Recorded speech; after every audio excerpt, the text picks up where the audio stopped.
Fala pessoal, sejam todos muito bem-vindos de volta ao nosso SaraCast, nosso podcast semanal aqui na BMC News. Hoje um bate-papo muito especial. Eu vou colar aqui que o currículo aqui é grande, né? Nosso professor, amigo Augusto Roque. Pode falar assim, né? Pode, né? Mas oi.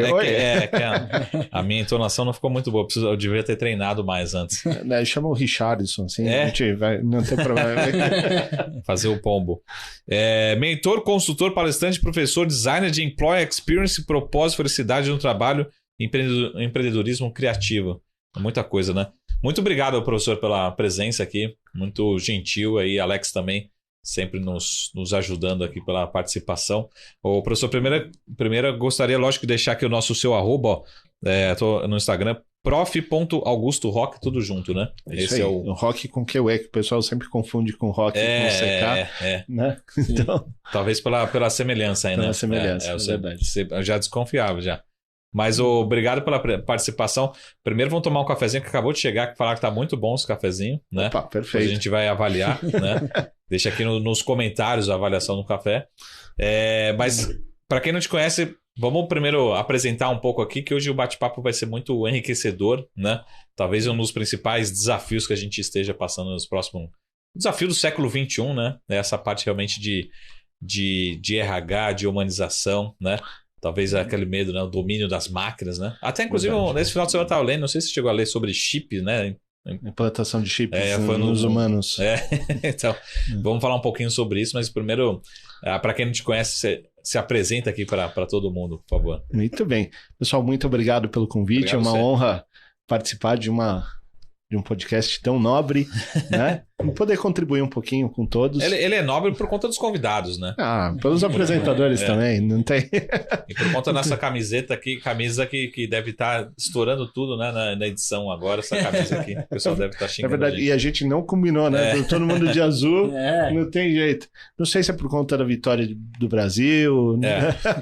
De novembro, a gente tá gravando em dezembro, ia falar novembro azul, mas já passou. Já passou, então, sequência, precisa ter a consciência também. O ano todo. O ano todo, não tem jeito. Tem jeito.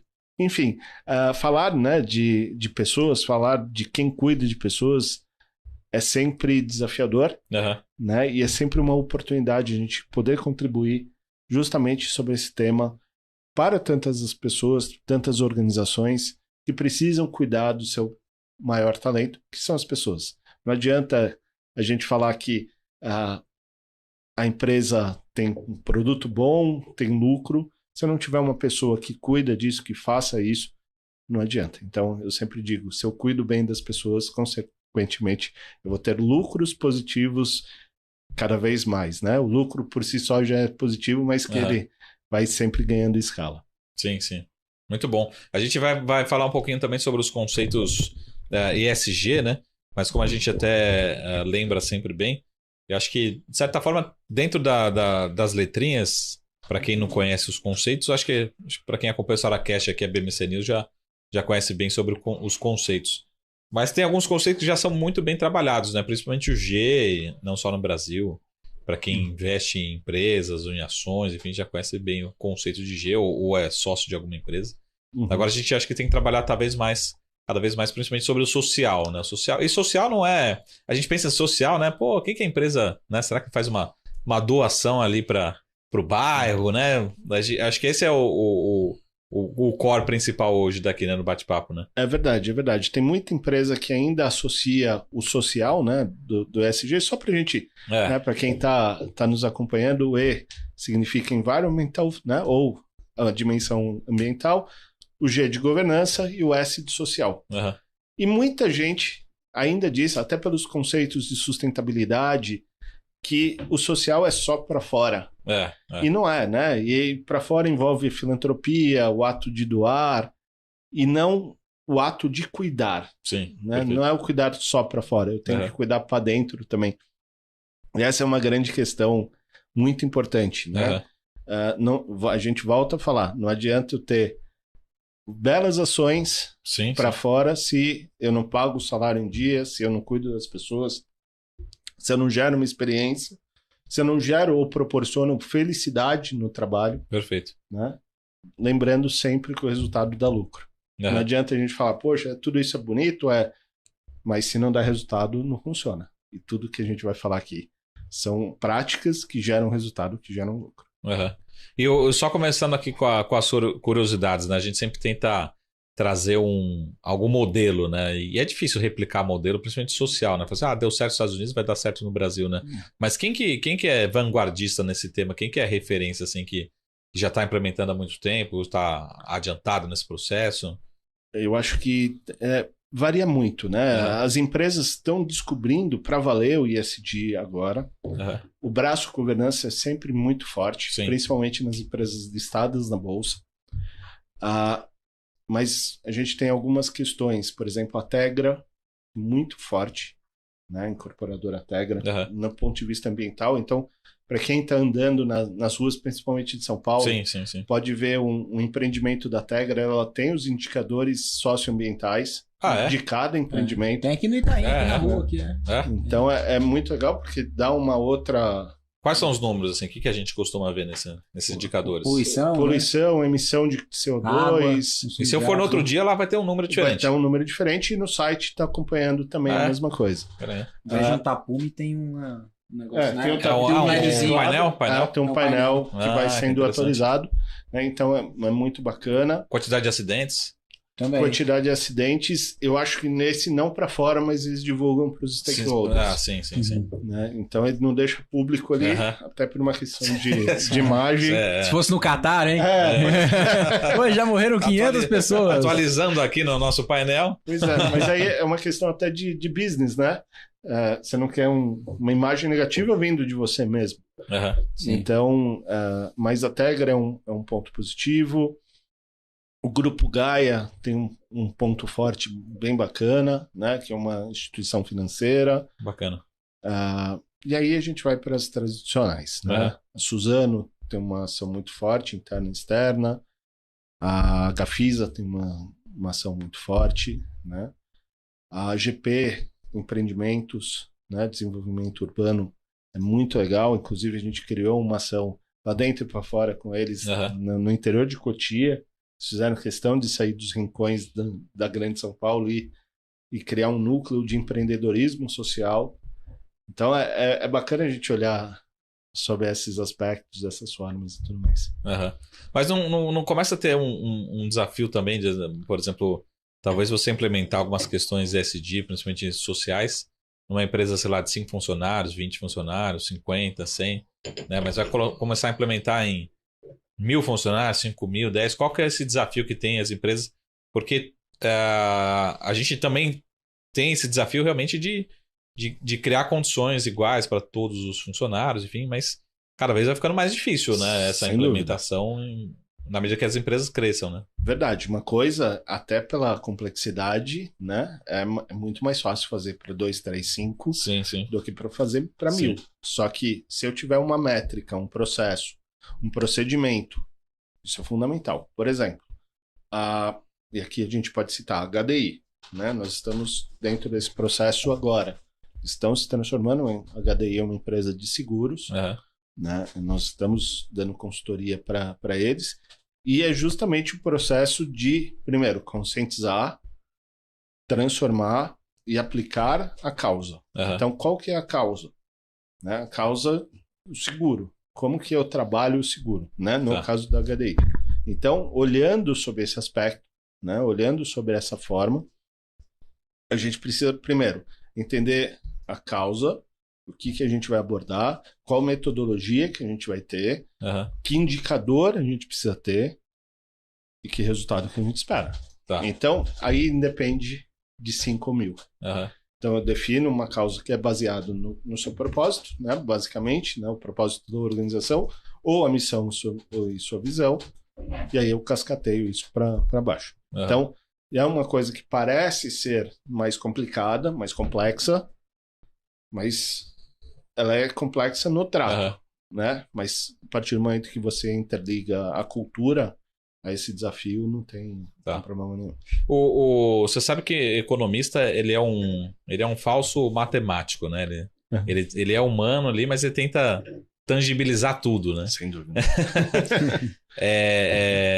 Como é que a gente consegue medir, por exemplo, entendeu? Por exemplo, como é que você chega a Tegra lá para medir o impacto na sociedade, no shareholder, no stakeholder, no funcionário, na família do funcionário, enfim.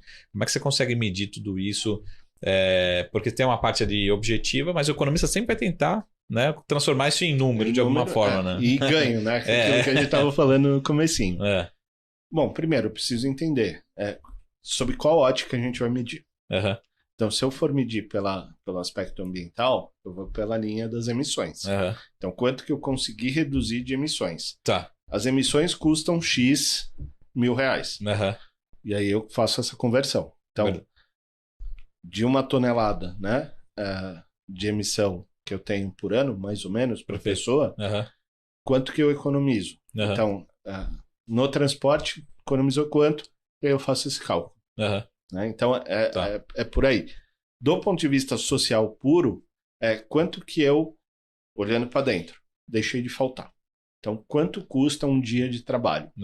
Se eu diminuo esse custo, né, as pessoas vão trabalhar mais, sim, elas vão ser mais produtivas e, consequentemente, vão entregar mais. Né? E assim vai. Então, a métrica é sempre essa.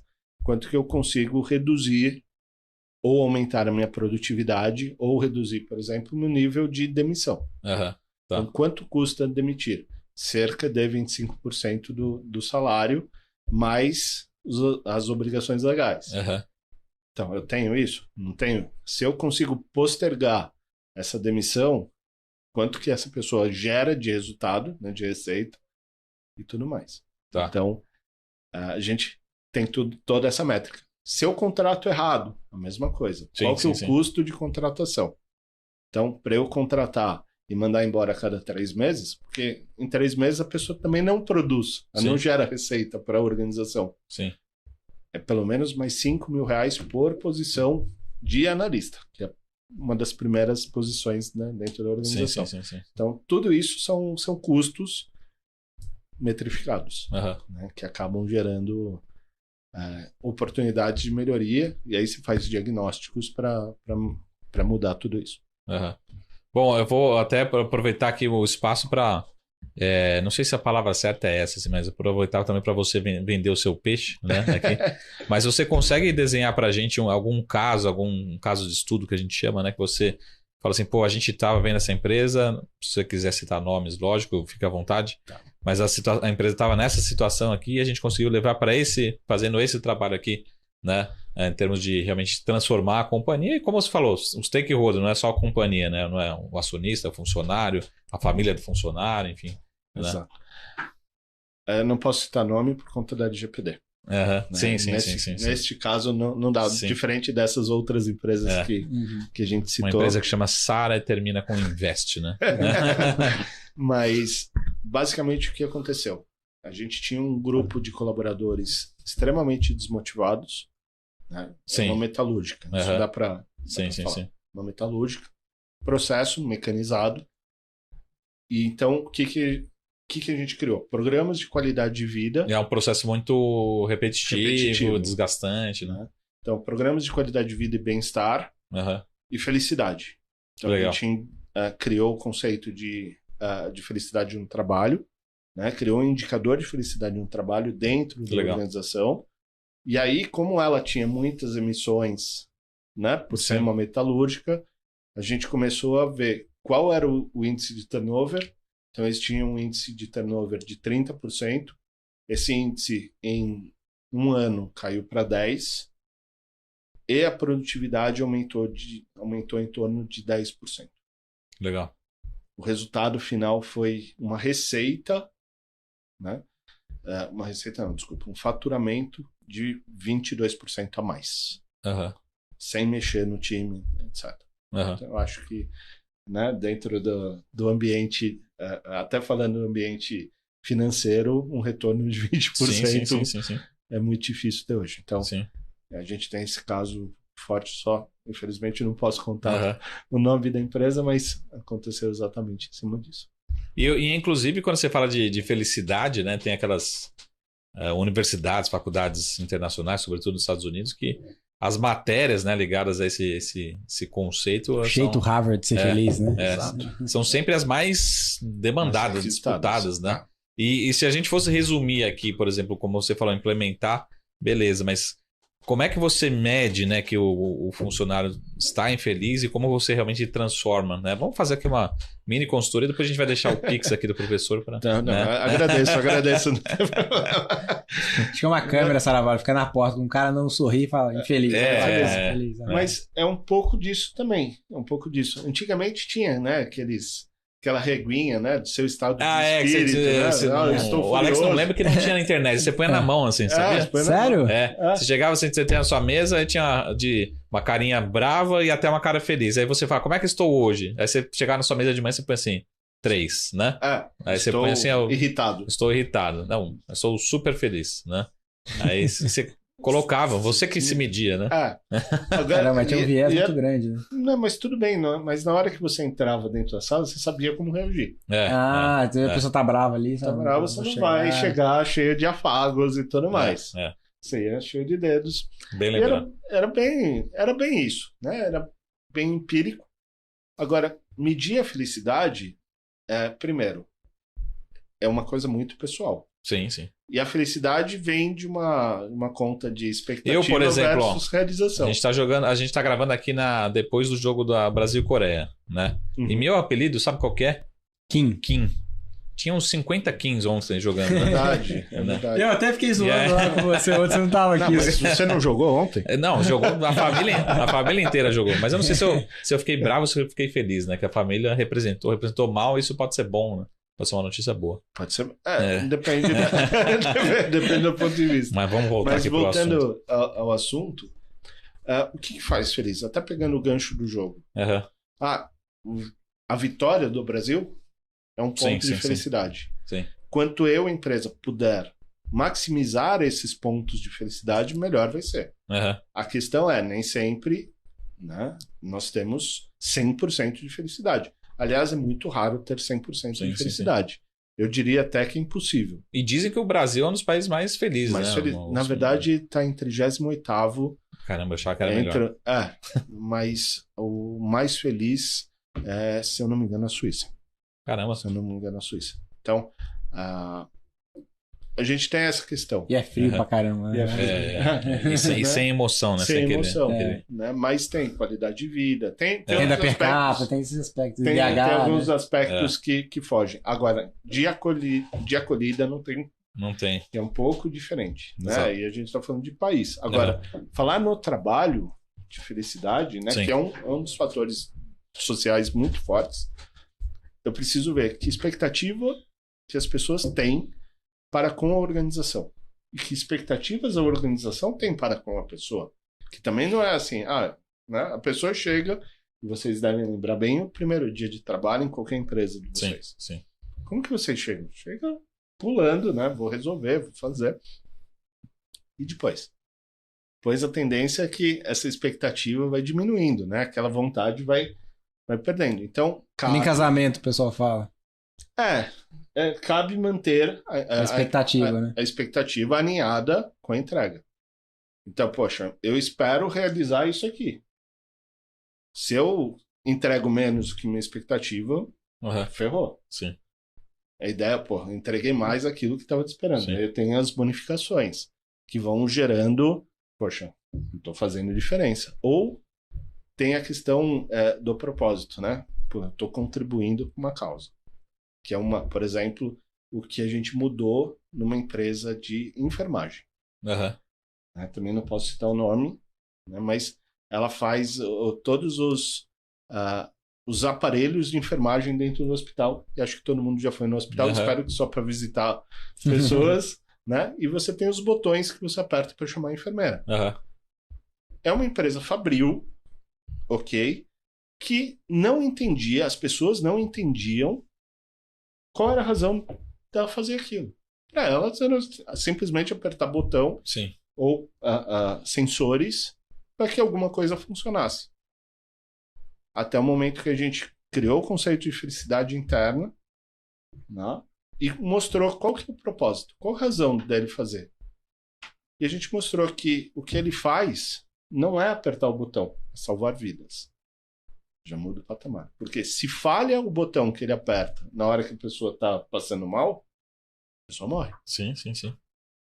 E, de novo, na hora que entendeu que o propósito da organização era salvar vidas por meio de aparelhos eletrônicos, o rendimento cresceu 15%. Só o rendimento. E o retrabalho caiu 35%. Não tem mágica. É saber o que faz. E aí tem a conscientização. E aí, de novo, retrabalho menos 35% significa mais horas de produtividade. Mais lucro por consequência. O Augusto, você sabe que eu sou economista e analista. E analista é aquele cara chato, né? Cara que critica, enfim. Mas não tem um pouco do efeito também de... Vamos supor, eu não sei se a palavra certa é essa, mas assim, naquele momento as pessoas estarem sob avaliação. Então, por exemplo, o Augusto tá aí, então deixa eu trabalhar mais aqui que ele tá olhando. Então você tem aquele aumento de produtividade e depois isso não vai... Como é que você, por exemplo, a hora que sai o Augusto da empresa, consultoria, como é que você mantém, né, esse ritmo de produtividade ao longo do tempo, né? Você não pode perder se é algo momentâneo, né? Exatamente. Na verdade, quem aplica não sou eu, né? Quem aplica é a própria empresa. Justamente para evitar esse viés. Então a gente cria de 3 ou a 6 meses uma pesquisa Pulse. Né? O que é uma pesquisa Pulse? Uma pesquisa pontual, onde a pessoa vai respondendo em cima daquilo. Então a gente elimina essa viés justamente para ter essa clareza. E eu concordo com você. Se eu estou lá, eu crio um viés totalmente consciente da pessoa fazer, né? Que nem o chefe. Responde aí. Se você me avalia aí. E eu estou na frente dele. Ele nunca vai avaliar mal. Sim, Nunca vai avaliar mal. Então a gente tende a isso, ou chama um terceiro, né? Ou cria um e-mail que fala assim, em certo momento vai chegar no seu e-mail a pesquisa. Aí você responde, e aí você responde na hora, né, dentro do prazo que você quiser. Então a gente minimiza esse viés inconsciente ou consciente, justamente dessa forma. Igual na escola, eu não vou falar o nome aqui, mas o pessoal já sabe, a escola que eu estudo. Eu vou falar o que eu estudei só para dar uma, né? Mas o pessoal pede para fazer a avaliação do professor, mas a gente não recebeu ainda a nota, né? Não, depois que eu receber a nota, eu faço a avaliação do professor, né? Então pode ser que mude, talvez, a minha opinião, né? Então, aí a gente cria toda a viés, né? O bom, eu também faço isso. Como professor, também peço a avaliação antes. Né? Eu sei como que é. Mas eu entrego o resultado antes. Também. Aí então, fica elas por elas e no dia da prova a gente faz uma comemoração com a Miss Bebs. É mais legal. E uma pergunta aqui bem superficial, primária de quem tá longe do assunto, né? Você fazer a gente faz um trabalho ESG, né, social, para dentro da empresa, mas eu como economista, eu vou ver como se fosse um endomarketing, né? Qual que é a diferença, se existe diferença, enfim, explicar para todo mundo aqui, ou falei uma besteira muito grande? Não. Não é endomarketing, porque é um programa, uma ação que não é de responsabilidade social, que é o que a gente faz para fora. Né? É uma ação de cuidado interno. Então, por exemplo, eu vou saber, por exemplo, através de um censo social funcional, né, que é uma metodologia que foi criada por mim e pelo professor Lívio Giosa, a gente consegue saber quais são os dons que cada um tem. Se as pessoas de casa têm alguma dificuldade, quanto tempo, por exemplo, eles demoram, o colaborador, no trânsito, para saber que tipo de decisão tomar para melhoria do ambiente interno. Né? Por exemplo, se tem um filho com deficiência, porque muda. Né? Muda. Se eu tenho um filho com deficiência, eu tenho que tratar a pessoa de um outro jeito. E não é dó. É porque precisa, né? Talvez ele precise faltar... Mais home office. E assim vai. Então, a gente toma uma decisão. Já para fora, a gente tem a metodologia que tem que gerar bem-estar ou inclusão. E aí é um aspecto que eu vou procurar uma instituição de caridade. Eu posso criar, por exemplo, um conceito que a gente trouxe para o Brasil, que é o dia de fazer a diferença, né? Que a gente leva um dia os colaboradores para serem voluntários. Né? Então eu transformo uma comunidade, geralmente comunidade rendeira, para gerar uma causa. Não? E essa causa tem que gerar inclusão. Ou bem-estar. Né? Se eu vou reformar um asilo, eu estou levando bem-estar. Se eu estou criando, que nem a gente criou lá em Cotia, um centro de empreendedorismo social, eu estou transformando vidas. Né? Então, é um pouco diferente. Então, você tem uma geração de impacto futuro, de inclusão, ou uma percepção de transformação diferente do acolhimento e do engajamento que é interno. Então, internamente, eu quero melhorar o engajamento, quero melhorar o processo, né? E a produtividade. Para fora, eu tenho a causa que me leva os desafios da organização e me ajuda também na imagem institucional. Ô, professor, uma pergunta interessante, que eu estava até falando lá da questão da câmera, né? Identificar, vocês estavam falando vocês já falaram que vocês já estão mais velhos, né? Porque eu não sou daquela época da plaquinha. Mas eu já sou da época... Qual seria a sua plaquinha hoje, hein? A minha plaquinha é muito feliz. 1 a 10. 1 a 10. 10. Eu tô na frente do chefe, né? Chefe Augusto aqui, né? Nosso consultor. Imagina. Mas um ponto interessante aqui é que eu, inclusive, assim, indo pro dia a dia, talvez você já falou, você me fala, mas a questão do happy eggs, né? Dos ovos felizes. Que eu até fico questionando, como que você vai pagar mais caro num ovo que uma galinha colocou o ovo, a galinha mais feliz, né? Ou seja, a galinha tá aqui colocando o ovo feliz. Será que é mais gostoso? É mais gostoso? O que vai... Assim, eu tô dizendo assim nesse ponto porque é o seguinte, aí eu comecei, até vi um documentário, assim, só pra trazer essa questão, eles tinham, lá onde tem aquele biquinho, né, onde ela bebia água, eles tinham uma câmera que tirava milhões de fotos, né, por segundo, para identificar o padrão do humor da galinha. Então, ou seja, a temperatura... A água tá fresca, se tem espaço para ela voar, enfim. Eu tô dizendo assim, pro espaço corporativo... Cuidado. Essa questão do espaço corporativo, utilizar... Aí que eu quero... A gente tava falando do chip e tal, mas assim, utilizar para qualidade de vida. Qual a tecnologia pode ser utilizada para isso? Porque assim, no home office, teve muitos casos de depressão, burnout. Pessoas ficavam dentro de casa, burnout, essas coisas assim, né? Ninguém estava acostumado com home office, né? Acho que nem setor de tecnologia, que é muito acostumado com home office, não é tanto quanto é hoje. Na verdade, não foi home office, né? Foi office home. Porque a gente foi obrigado a trabalhar de casa. Foi obrigado, exato. Porque o home office pressupõe você trabalhar de qualquer lugar. Um pouco diferente. Verdade. A gente não podia nem sair de casa. Mas você entendeu minha pergunta, Entendi, né? E concordo. Sim. É uma ótima pergunta, porque, primeiro, como que você mede padrões, né, de bem-estar? No caso, né, comparando com a galinha. Sabendo quem são as pessoas. Um exemplo que a gente sempre usa. Aniversário do mês. É um exemplo de bem-estar que você promove. Sim. Então, que time que você torce? Sou corintiano.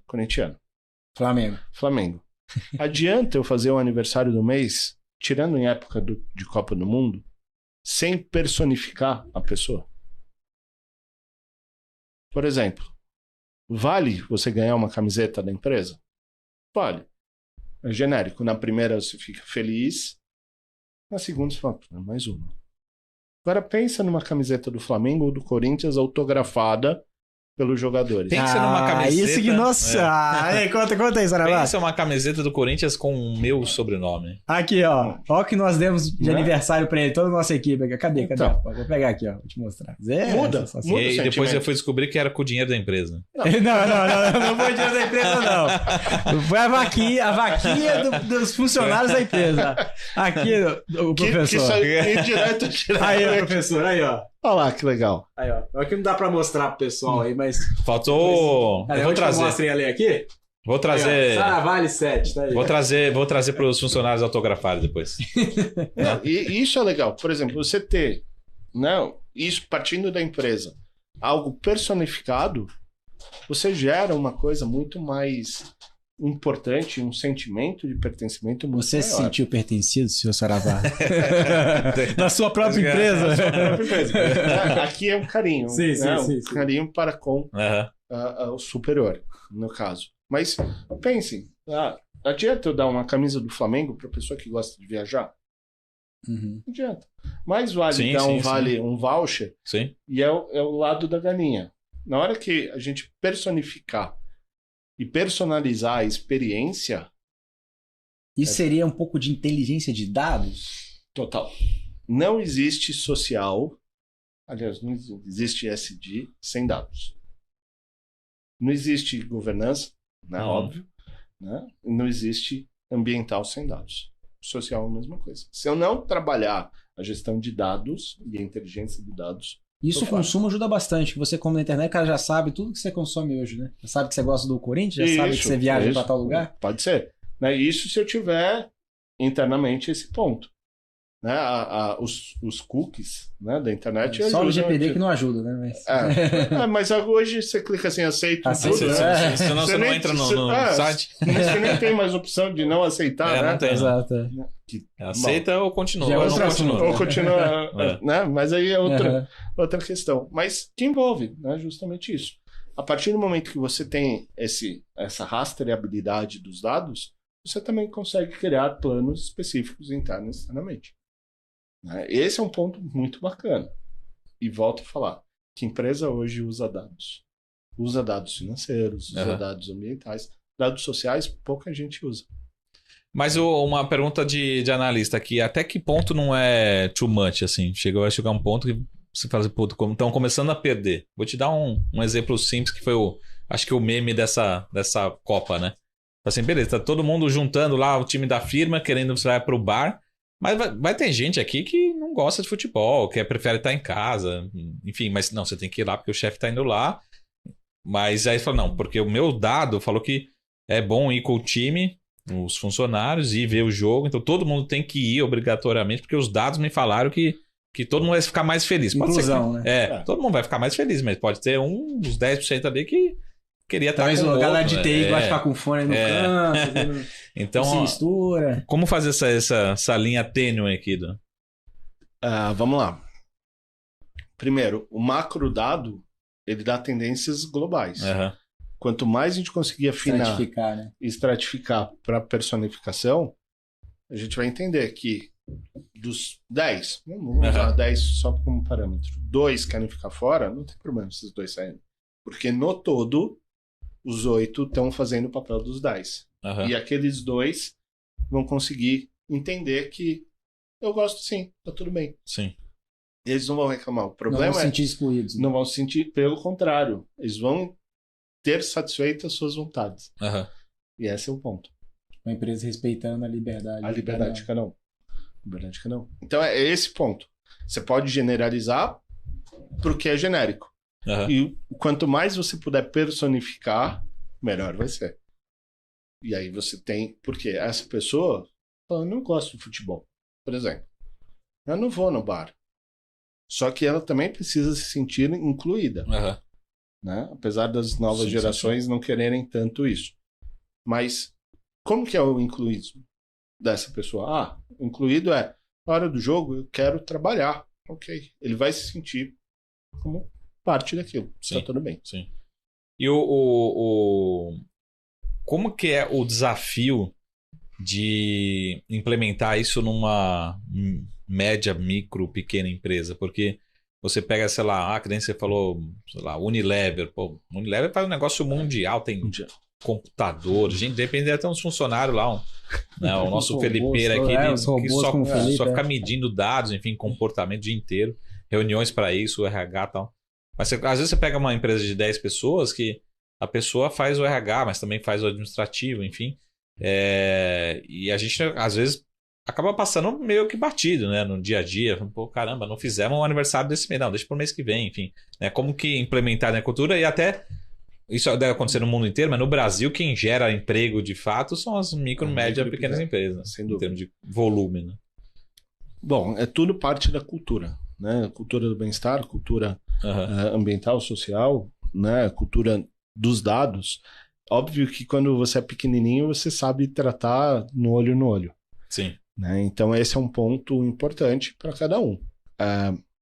Então o que eu vejo? Se é cultura, tem que criar minimamente uma política. Pode ser até uma política informal, mas que respeite teu aniversário, por exemplo, do mês.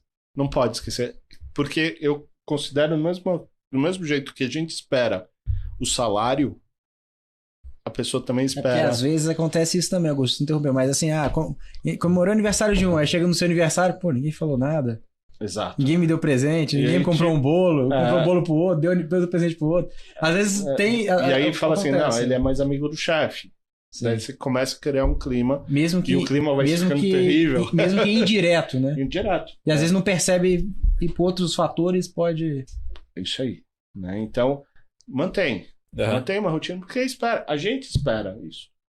Né? A gente espera o trânsito, a gente espera... Mas se fizer a política, desculpa interromper, mas se tiver a política também pode ter aquela coisa forçada. Vamos fazer o bolo daquele cara. Puta, que cara chato.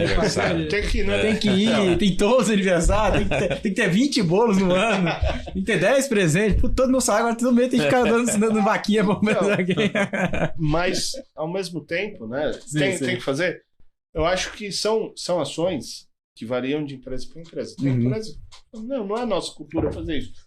Ok, mas se tem essa cultura, e aí entra um outro aspecto, né? Se tem essa cultura, vamos fazer. O problema é que muitas vezes a gente não contrata por fit cultural, nem por valor. A gente contrata por necessidade. E aí que mora o problema. Se eu não contrato por fit cultural, qualquer pessoa entra. Tudo bem ser talento ou não. Se eu tenho um fit, ele vai entender que naquela empresa assim, ele se adequa a isso. E para ele tá tudo bem. Se ele não tem isso, ele vai começar a ser a engrenagem fora do eixo. Detrator. E aí ele começa a ser o detrator da empresa. Exatamente. Então a gente tem essa questão muito forte, né, que a gente tem que tomar cuidado. Então o que eu sempre recomendo é gaste um pouquinho mais de tempo no seu processo seletivo e traga pessoas alinhadas com seus valores. Isso é mais importante do que o hard skill. Do que o hard skill. Mas até o smart skills hoje, né, que é um conceito novo. Qual que é? Do Felipe? O Felipe tem o smart skill? Que ele tem smart skill. Nem sei o que é, mas deve ser. Ele é inteligente. Né, que são os conceitos novos da Meet Sloan, né? Sim. Lá dos Estados Unidos. A gente começa a perceber que a gente precisa ter cada vez mais momentos que se adequem à cultura e ao jeito da empresa do que você forçar alguém e as soft skills é para você se adequar à empresa e ao contrário. Se você precisa se adequar estando dentro da empresa, é alguma coisa errada. Agora, se você tem uma pessoa que você já contrata alinhada, empresa, é ele que precisa se ajeitar com a empresa, não a empresa. É muito mais fácil. É muito mais fácil, né? O encaixe dá um match ali e a produtividade dele é muito mais rápida. E eu tenho menos problema. Por quê? Os valores são parecidos, o propósito é parecido. Ele engrena muito mais rápido. Coisa que quando eu contrato por necessidade, muitas vezes, eu preciso treinar. Então ele demora de 3 a 6 meses só para... Deixa eu entender como que é isso aqui. Aí quem entendeu, não é bem isso que eu queria. Daí ele sai. Não sei se vocês já vivenciaram isso. Sim. Aí complicou. A pergunta era anterior a essa, assim, o momento anterior, né? Mas como fazer esse filtro? Eu acho que até a gente aqui como empreendedor, a gente já passou por isso, assim. Acho que 70%, 80%, né, vamos pegar de 10 contratações, 7 a gente fala, realmente está se comportando como a gente tinha avaliado. Mas sempre tem ali uns 20%, 30%, né? 2, 3%. Fazendo, caramba, era uma outra pessoa na entrevista, né? Sim. Como fazer esse filtro para identificar mais os skills, né? Antes da contratação. Hoje, a gente está... Foi diferente. Isso para um economista, né? Não tô falando. Não. Talvez para RH também. Para RH também. É tudo muito dado hoje, né? Você abre um YouTube, por exemplo, você tem como fazer entrevista, como se portar, que gestos você faz. Qual é o pitch da entrevista? Você tem um robô, né? Quem qual tiver roupa que usar? Qual roupa usar, como usar, que gesto fazer, como falar, entonação de voz. Você tem tudo isso. Então a gente tem robôs. A robotização do ser humano. Cabe à pessoa que está fazendo o processo seletivo identificar. Mudar isso. Como que a gente muda? Invertendo o processo seletivo. Saindo do modelo tradicional. Uhum. Então, por exemplo, o que eu gosto de fazer? Vem aqui, E eu não quero entrevistar. Vem trabalhar um dia. Sim, sim, sim. No final do dia, chamo para uma reunião. O que você achou? Que pontos que você melhoraria? Ele começa... Aí você começa a ver. Putz, isso aqui tá tudo bem. Se tem senso crítico, se ele... Você começa a ter vários pontos. E você pode até jogar uma pegadinha ali pra ver se ele pega no meio do trabalho. Exatamente. E quanto custa isso? Nada. Custa um dia de trabalho. Se for o cara do financeiro, deixa uma nota aí, ver se ele vai colocar no bolso. Brincadeira. Vai testando de todos os lados, né? Se o teu princípio é ético. É ética, né? E você quer medir a ética, por que não? Pode ser, né? Por que não? Né? Teste de fidelidade.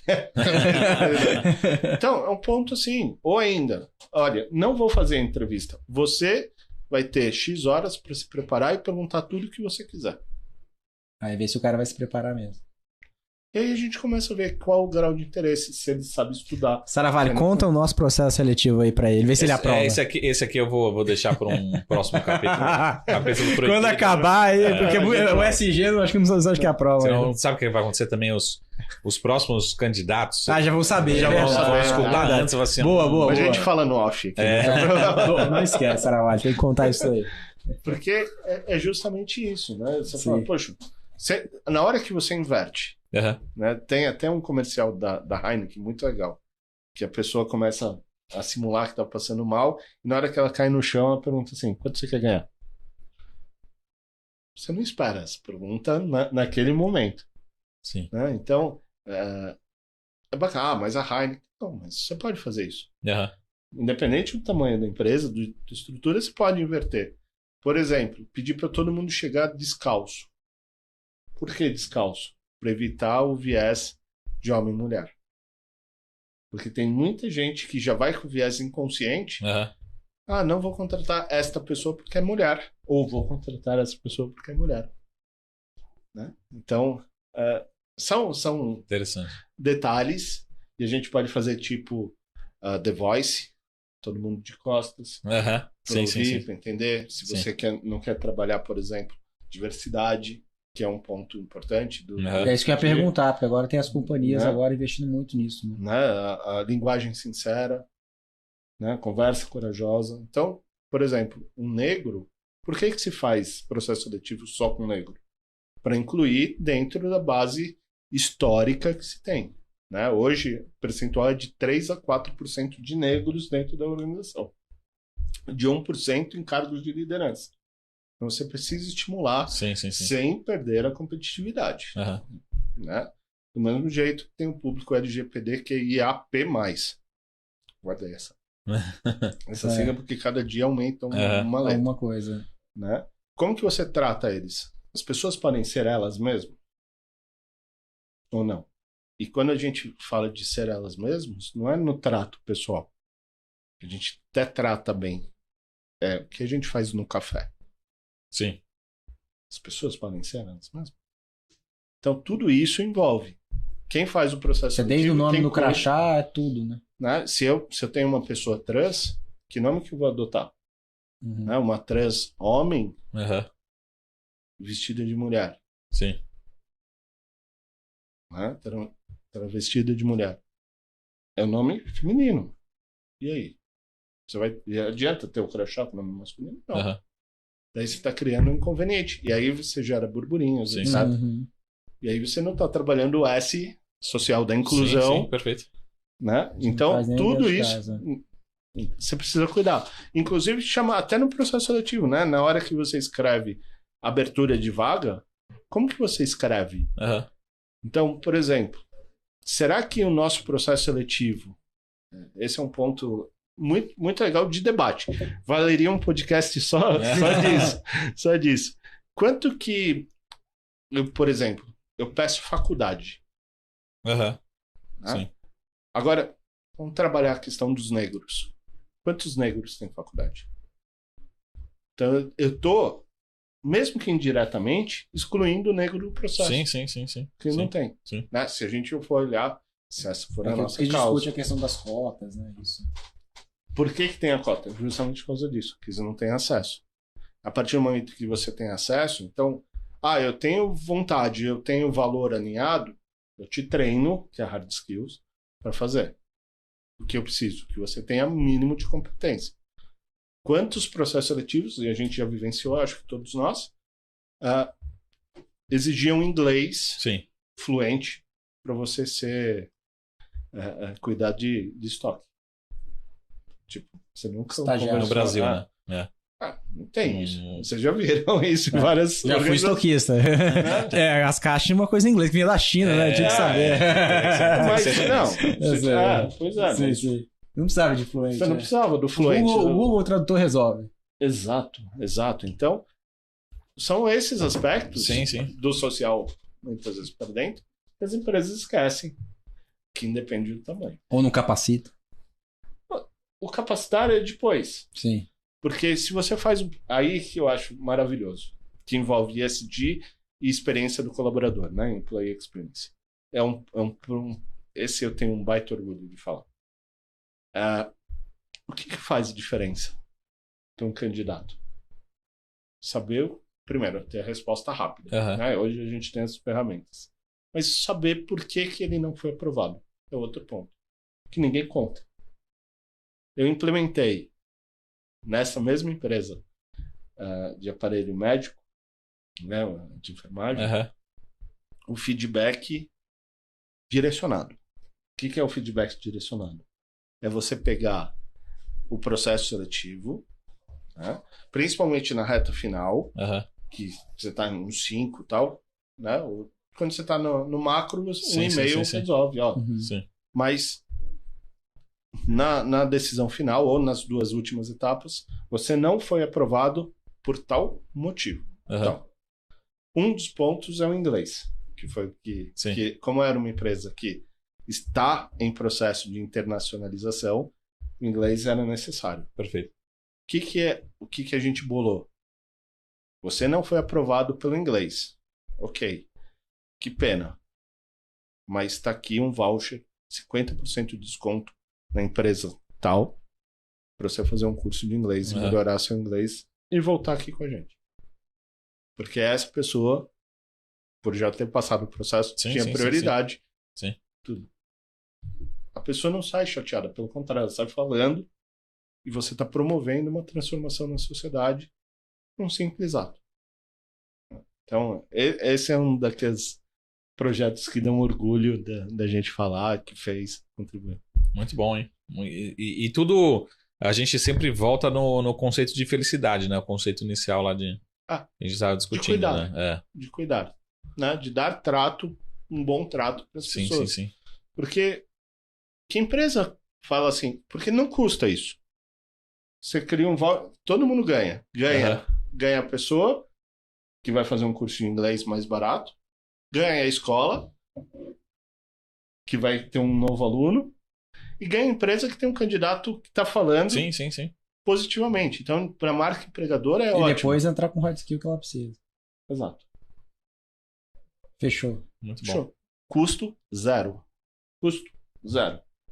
Não tem custo isso. Né? Se a escola quiser ainda um pouquinho, você negocia. Sim. O custo vai ser ínfimo. Sim. Perfeito.